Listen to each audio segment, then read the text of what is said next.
Yo, what's up sa inyong lahat mga ka-dreamers? For this vlog, ayan, walang patumpik-tumpik to mga ka-dreamers.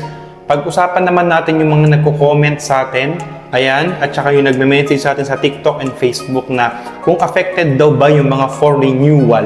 Okay, yung expire na ang Lamia and then for renewal ng Lamia inside Canada. And kung affected daw ba yung mga nakaproseso sa labas ng bansa, like for example, Pilipinas o kahit nasang bansa ka man, yung mga naka-apply dito sa Canada when it comes to Lamia, okay. Mga ka-dreamers ko, medyo nakakalungkot kasi sa tingin ko, okay, sa tingin ko affected po. Okay, pero mga ka-dreamers ko, tulad nga ng sinabi ko, September 3, ang Lamia is mapi-freeze dito sa Quebec. Okay? Quebec and then Montreal. Okay? Depende po sa kung saan po yung mataas na population dito sa Quebec.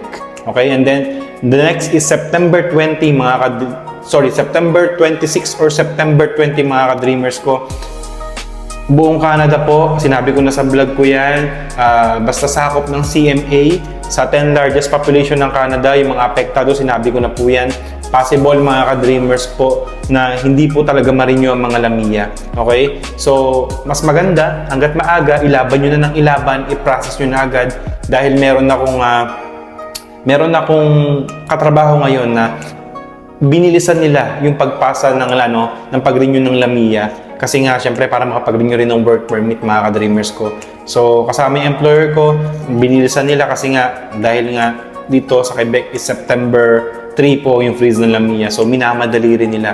Kasi nga, possible nga na ma-reject or hindi po ma-renew din. So, pero laban lang mga ka-dreamers ko at samahan natin ng dasal, okay?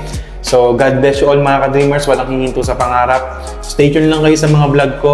And then, para at least updated kayo and then i-share nyo to mga ka-dreamers ko. So, God bless you all. Peace you.